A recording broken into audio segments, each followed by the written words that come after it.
When one talks of the Olympic Games, some of the spectacles people look forward to are the sprints, swimming and even gymnastics. With the new inclusion of breakdancing, South Africa is represented with its #1 B-girl, Courtnaé Paul. I know her to be one of the greatest B-girls ever because in the sense of like her consistency and growth, like where I grew up, everything was about b-boying and growing and in the arts, and also just to see her level up, to see her growth and where she went from being in Durban to be one of the best B-girls ever to being now one of the best B-girls in Africa is mind-blowing. I've seen her rise from just being a dancer as a breaker, from being a gymnast to a breaker, getting into that scene and developing further as a choreographer, and watching her journey has been really amazing, even to the point of becoming a DJ. With her, I'm a fan, you know, and just her way to succeed, it's just amazing. She has conquered so much. She has broken so many milestones and she has reached them as well. So she's really just amazing, and I love her.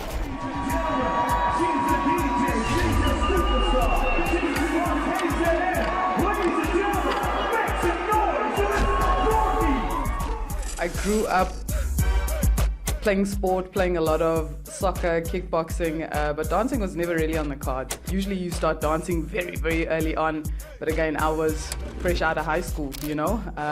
Moved to Joburg at 21, and I would say that's when I really got to see what breaking is about, more than just a trick, a flip. You know, there's fundamental, there's training, there's battles, there's community, and that's where it all began for me.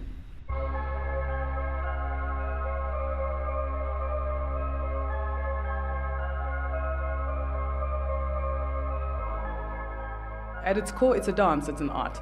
But now to the greater world, it's an elite sport that's been added to the Olympics. But to the people who live, eat, sleep and breathe this thing, it's a culture, it's a way of life, it's the way you dress, it's your attitude, it's the way you walk into a room, it's the way you approach things, it's kind of like it's the way you think, you know. So breaking is a lot more than just this cool thing. I was always like the little black sheep, you know, always the girl in the sneaker and the tracksuit pants, the backwards cap. I looked ridiculous, but hey, that was who I was.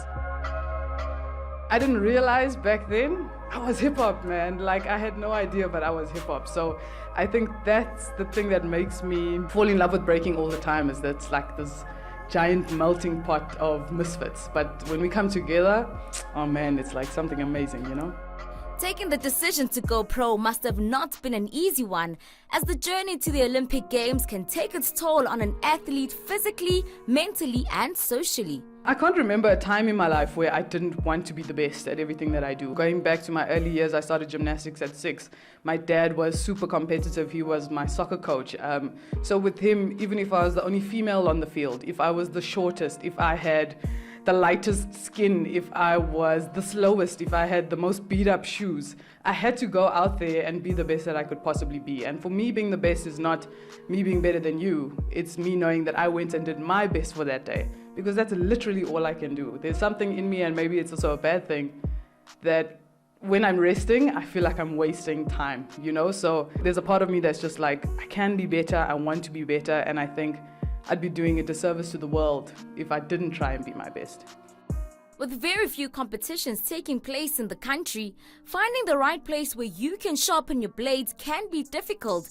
But admittingly, the culture has grown, and with Red Bull doing its thing and adding B-girls to its BC1 competition, where our girl came top 30 in the world, the Red Bull Dance Your Style finals were on the horizon. Now it's put me in a space, and shout out to lockdown for it, because it really just put me in a studio and made me train. And in that year, BC1 actually got cancelled a week before because we went into lockdown. But I entered the Rebel BC1 e-battle and I came top 32 in the world.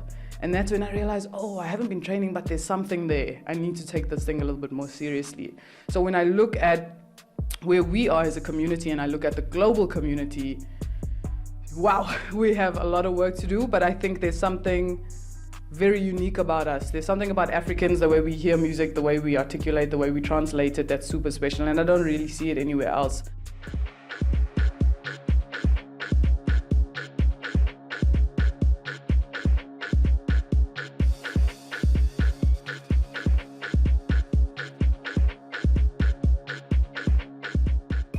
When it comes to Red Bull Dance Your Style, what an amazing event, what an amazing concept and platform. and I've been super blessed to be part of that run over the last 2 years. So as a DJ, for once I'm not on that floor. I don't think I'm actually allowed to enter that competition, but it is what it is. And basically that concept is me as the DJ playing any song I want, and as the dancer you've just got to dance your style.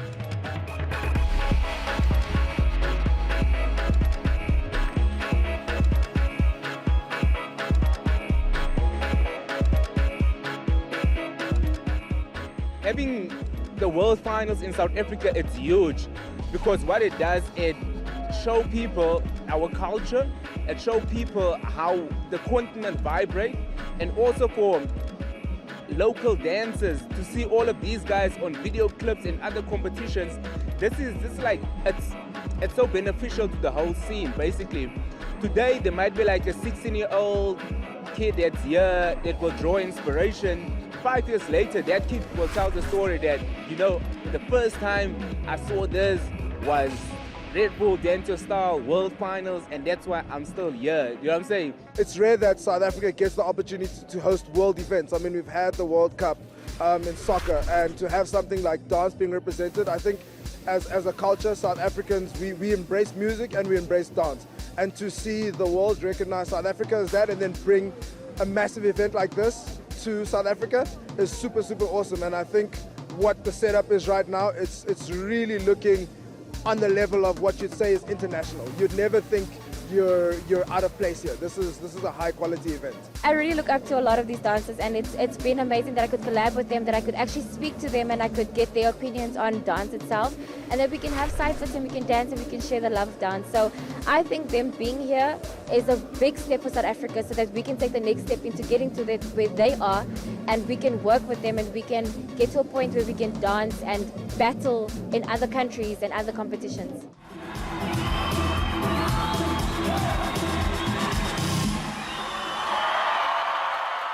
The energy they managed to bring onto that stage and the way they showcased us was just, it was incredible. And honestly, that was my highlight of the night, the South African performance. But all the dancers and the energy they brought was incredible. The winner, Disaraki, like, he was so unassuming, you know, and that just teaches you, stop judging people before you know what's going on. Like, he came on with like a little cap, a little granny jersey. I was like, oh, that's a cute outfit. And then he started dancing.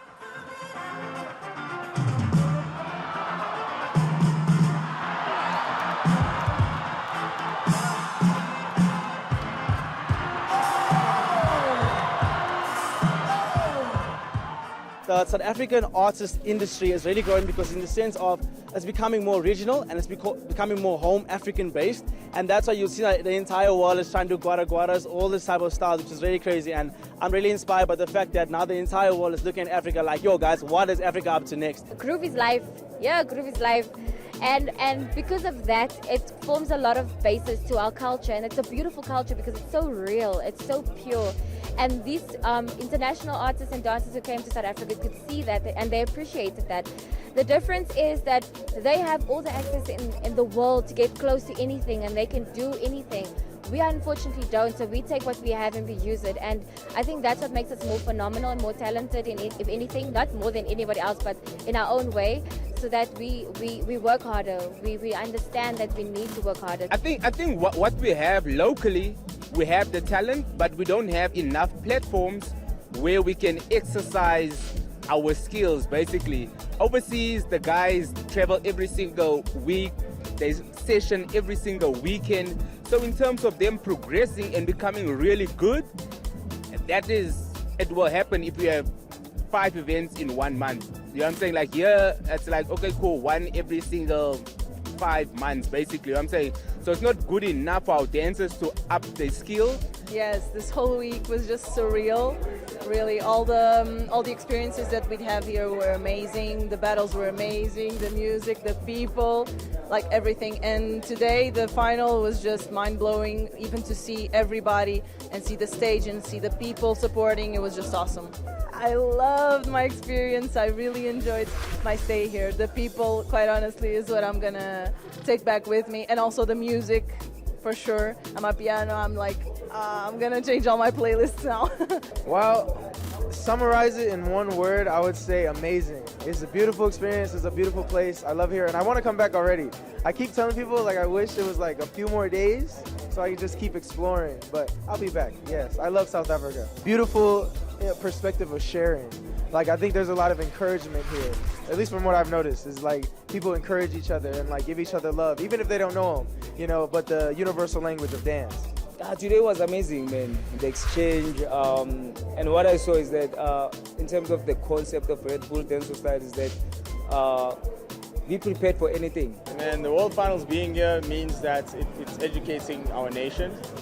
Dance isn't that big here in the country. It's big, but not as this scale. People think it's just something you can do in the club or on TikTok or on Instagram. So it being put to such a level will educate people in the country that, yo, listen, you can support this industry, because yes, there is the performance side, there is the gigging side, the dancing for an artist, but there's also a point where the dancer himself is an artist. To have Red Bull bring such a platform to this country, you can see the people appreciate it, and you can see that like they're hungry for this kind of stuff. So crazy, 10s across the board. I only can hope that globally people have seen what we have to offer and what we can do. We can also put on like top-class, world-class productions, and I can only hope that they'll be back soon, because yeah, I don't know how anybody's going to match that energy. With just under 20 months to go for the Paris 2024 Olympic Games, Courtney has the African continental champs in her sights in order to qualify for the all-important spectacle.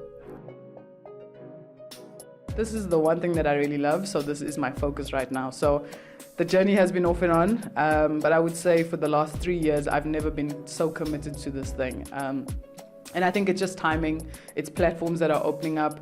And I got to compete last year in Seoul. I was the first African B-girl or South African B-girl to go to a WDSF World Final. I ranked higher than I thought I would, so I was super excited about that. I've got Japan next month, we've got Morocco in May. And for me, that's the big one. I need to win that African Continental in order to get into the Olympics, like straight.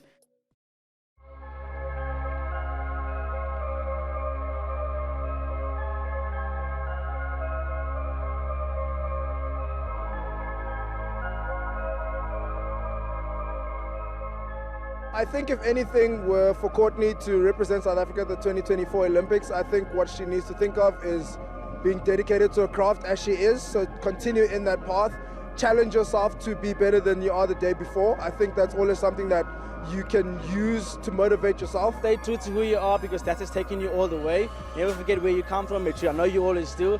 And just stay the crazy, mad person that you are, because that's what everyone fell in love with, and that's the entire world is going to see. I think that her entering the Olympics and actually qualifying for it is it's groundbreaking. It's something that you've never, as a South African, would have thought of. As an African, you've never thought that would happen.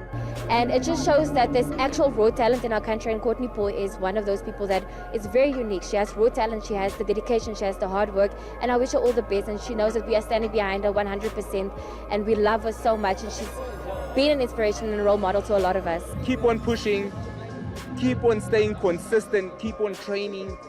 That's the only way we'll be able to get Team South Africa and Team Africa to the Olympics.